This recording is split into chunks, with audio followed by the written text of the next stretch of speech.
Hello everyone, welcome to fathom academy. I am Mohammad Sadiq. आज हम लोग लास्ट टाइम हमने आपके साथ डिस्कस किया था combination of thin lenses in contact. तो उसी से रिगार्डिंग कुछ इंपॉर्टेंट पॉइंट्स जो हो सकते हैं जो न्यूमेरिकल प्रॉब्लम सॉल्व करने में हमें हेल्प करते हैं, डायरेक्ट क्वेश्चंस भी उस पर पूछे जाते हैं। इस तरह के इंपॉर्टेंट पॉइंट्स आपके साथ डिस्कस करेंगे। उसमें एक पहली चीज है कि अगर दो लेंसेज हैं जिनकी फोकल लेंथ इक्वल है लेकिन ऑपोजिट नेचर है, फॉर एग्जांपल एक कॉन्वेक्स लेंस है और एक कॉनकेव लेंस है, दोनों की फोकल लेंथ सेम है, तो एक की फोकल लेंथ पॉजिटिव होगी, दूसरे की नेगेटिव हो जाएगी। अब ये कॉम्बिनेशन, इसकी इफेक्टिव फोकल लेंथ क्या होगी? सो उसको अगर हम कैलकुलेट करें तो ये क्या हो जाएगा, 1/f एंड देन -1/f, तो ये हो गया 0। That means the focal length will be infinity. तो इसका मतलब ये जो कॉम्बिनेशन है ये लाइट रेस को डाइवर्ज या कन्वर्ज नहीं करेगा, ये सिंपली एक ग्लास स्लैब की तरह से बिहेव करेगा। लाइट जो होगी वो एज सच रिफ्रैक्ट नहीं होगी।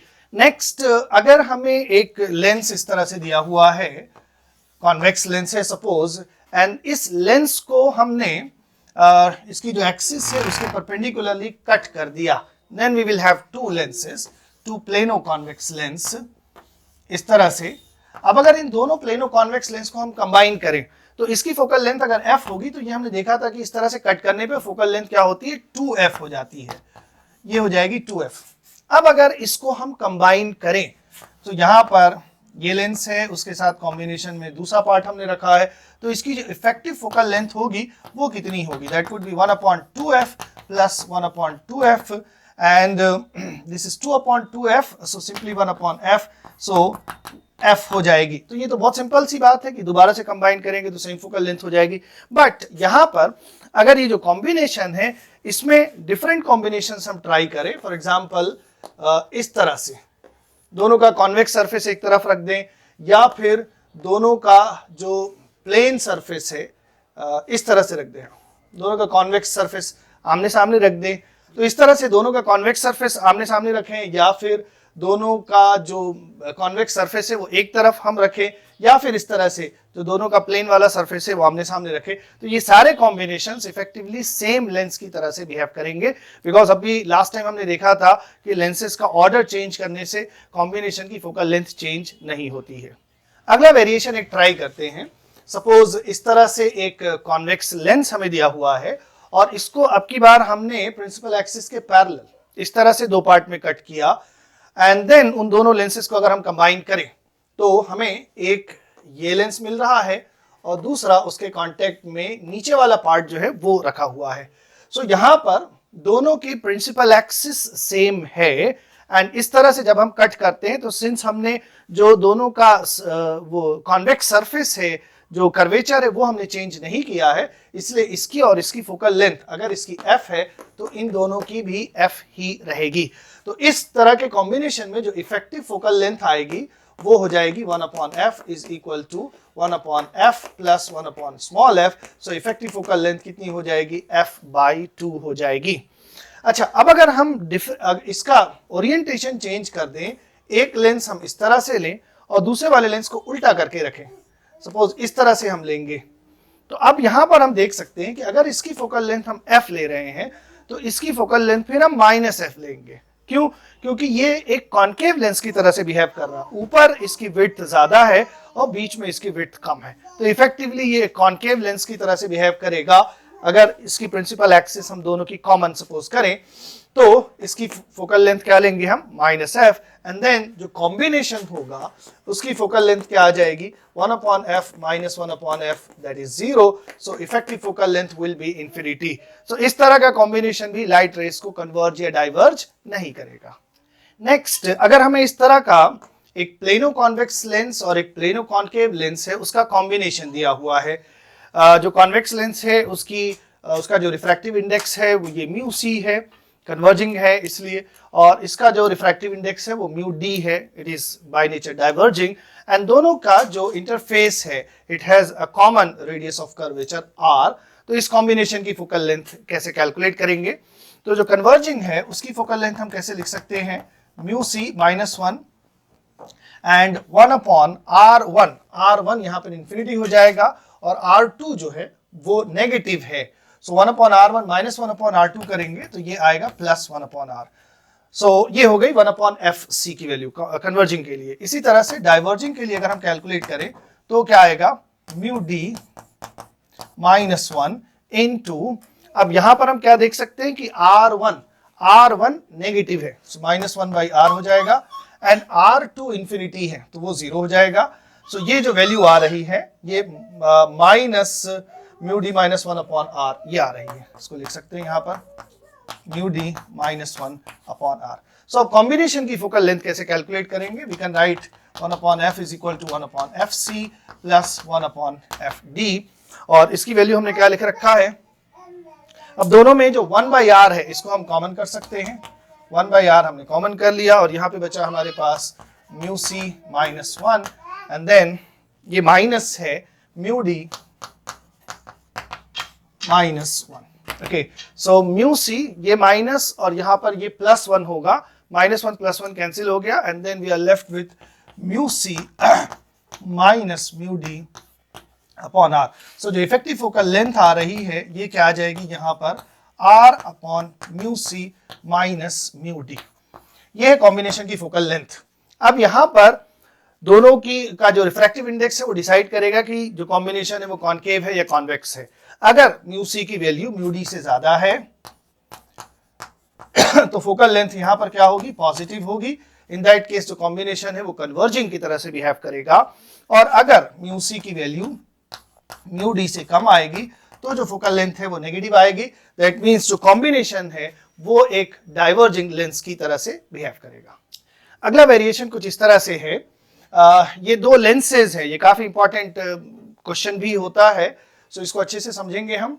दो लेंसेज हैं कॉन्वेक्स लेंसेज है और उनके बीच में जो गैप है, they are not in contact, उनके बीच में जो गैप है उस गैप में हमने एक लिक्विड फिल कर रखा है। अब अगर हम ध्यान से देखें तो ये जो लिक्विड है ये भी एक बाउंडेड मीडियम है जिसके दोनों सर्फेसेस क्या है, स्फेरिकल है। तो जो लिक्विड है यहाँ पर वो भी एक लेंस की तरह से बिहेव करेगा। तो इनफैक्ट हमें यहाँ पर 3 लेंसेज का कॉम्बिनेशन दिखाई दे रहा है। अब ये वाला जो लेंस है इसका रिफ्रैक्टिव इंडेक्स म्यू1 है और उसकी दोनों सर्फेसेस की रेडियाई जो है वो r1 r2 है। दूसरा लेंस जो है उसका रिफ्रैक्टिव इंडेक्स म्यू2 है और उसकी सर्फेसेस की रेडियाई जो है वो r1 डैश r2 डैश है।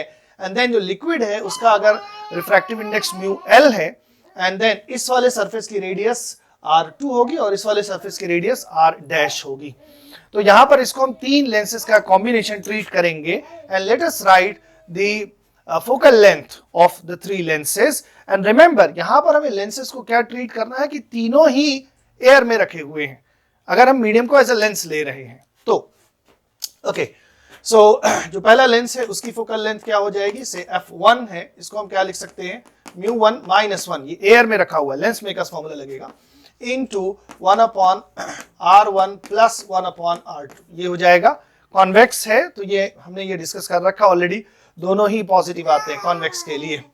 एंड देन जो दूसरा लेंस है उसकी फोकल लेंथ कैसे लिखेंगे, 1/f2, इसको हम लिख सकते हैं म्यू2 माइनस 1 इनटू, वो भी कॉन्वेक्स है तो उसके लिए हम क्या लिखेंगे, r1 dash plus r2 dash, ये लिखेंगे। एंड देन जो हमारा लिक्विड लेंस की तरह से बिहेव कर रहा है उसकी फोकल लेंथ हम कैसे लिखेंगे, mu l minus 1, we have to assume that the liquid lens is also in the air. And then इसकी जो रेडियस ऑफ कर्वेचर है ये है r2 which is negative, so minus 1/r2। And then यहां पर जो माइनस होता है सो r1 डैश इज पॉजिटिव, तो ये माइनस ही रहेगा यहां पर r1 डैश, ठीक। सो यहां से हम नेगेटिव कॉमन कर लेंगे, so we will have mu l minus 1 into 1/r2 plus 1/r1। अब यहाँ पर हमें टोटल फोकल लेंथ कैलकुलेट करनी है तो इन सबको हम ऐड करके कैलकुलेशन कर लेंगे। अब ये क्या है, ये मोस्ट जनरल फॉर्म लिखा हुआ है, इसमें अगर दोनों लेंसेज की रेडियस सेम है तो ये कुछ ज्यादा सिंपल हो जाएगा, ये टर्म सब में से कॉमन हो जाएगा एंड देन ये जो है इसी के साथ कैलकुलेशन होगी and that you can easily calculate. Okay, अब इसका दूसरा पार्ट देखते हैं कि अगर लेंसेज हैं कांटेक्ट में and they are kept in a certain medium, तो यहां पर ये कॉम्बिनेशन क्या है, किस तरह से लेंगे। तो अब यहां पर क्या है कि लेंसेज कांटेक्ट में है एंड दोनों तरफ लेंसेज के एक सेम मीडियम है apart from air, other than air. तो यहां पर हम क्या लेंगे, ये दो लेंसेज का कॉम्बिनेशन है और दोनों लेंसेज की फोकल लेंथ हमें किसमें निकालनी है, not in air but the medium, because the whole combination is inside the medium. Okay, so यहां पर पहले लेंस की फोकल लेंथ हम कैसे लिख सकते हैं, 1/f1, इसको हम लिखेंगे μ1/μl -1 इनटू, इसकी रेडियस मान लेते हैं r1 r2 है, सो ये कॉन्वेक्स है, दोनों पॉजिटिव आ जाएगा, r1 r2, एंड जो दूसरा लेंस है उसकी फोकल लेंथ क्या हो जाएगी, ये हो जाएगी μ2/μl -1 इनटू 1 से r1 डैश डिफरेंट है, अगर r1 dash plus r2 dash ये हो जाएगी, एंड देन इन दोनों को कंबाइन करके हम इफेक्टिव फोकल लेंथ कैलकुलेट कर सकते हैं। ठीक, अब यहां पर ये डिपेंड करेगा कि μl μ1 से कम है या ज्यादा है, तो उसके अकॉर्डिंग जो लेंस है वो कन्वर्जिंग या डाइवर्जिंग नेचर का डिसाइड किया जाएगा। सपोज इस तरह का एक दो लेंसेज का कॉम्बिनेशन है एंड उनके बीच में एक सर्टेन डिस्टेंस है और एक लाइट रे प्रिंसिपल एक्सिस के पैरेलल इंसिडेंट हो रही है, एंड देन दोनों से रिफ्रैक्ट होने के बाद वो अगेन प्रिंसिपल एक्सिस के पैरेलल ही इमर्ज हो रही है। सो इसका मतलब यहाँ पर लाइट रे कन्वर्ज या डाइवर्ज नहीं हुई है, तो फिर जो इफेक्टिव फोकल लेंथ है इसकी, उसको हम क्या लिख सकते हैं, that is nothing but infinity. अब यहां पर अगर दोनों लेंसेज हमारे कॉन्वेक्स हैं तो ये लाइट रे प्रिंसिपल एक्सिस के पैरेलल है और इस पॉइंट पे कन्वर्ज हो रही है, तो ये जो डिस्टेंस है ये पहले लेंस की फोकल लेंथ हो जाएगी, और ये लाइट रे इसके फोकस से आ रही है एंड देन रिफ्रैक्शन के बाद प्रिंसिपल एक्सिस के पैरेलल हो जा रही है, तो ये जो दूसरा लेंस है उसका फर्स्ट फोकस है, तो इसको हम क्या लिख सकते हैं, f2 लिख सकते हैं।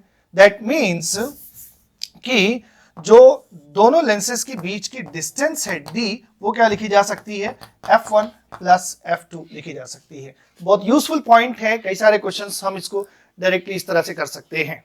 अब अगर एक लेंस कॉन्वेक्स और दूसरा कॉनकेव हो एंड जो इंसिडेंट रे है वो फाइनली इमर्ज होकर भी प्रिंसिपल एक्सिस के पैरेलल ही है, तो यहां पर भी जो कॉम्बिनेशन है उसकी फोकल लेंथ क्या होगी, इंफिनिटी होगी, नो डाइवर्जेंस और कन्वर्जेंस। एंड अब यहां पर हम क्या देख सकते हैं, प्रिंसिपल एक्सिस के पैरेलल ये रे यहां पर कन्वर्ज होती है अगर कॉनकेव लेंस नहीं होता, तो ये जो डिस्टेंस है ये पहले लेंस की फोकल लेंथ हो जाएगी, और ये रे कॉनकेव के फोकस पर इंसिडेंट हो रही है एंड रिफ्रैक्शन के बाद प्रिंसिपल एक्सिस के पैरेलल हो गई, तो ये जो डिस्टेंस है ये क्या हो जाएगी, f2।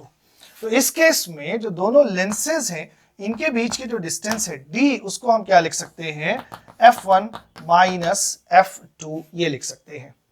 अब इसमें आप एक चीज और इसमें ऐड कर सकते हैं, उसको आप सोच सकते हैं कि अगर दो कॉनकेव लेंसेज हम लें तो इस तरह की कोई कंडीशन पॉसिबल है या नहीं है, कि मतलब इंसिडेंट रे प्रिंसिपल एक्सिस के पैरेलल हो और फाइनली जो रे हो वो भी प्रिंसिपल एक्सिस के पैरेलल हो।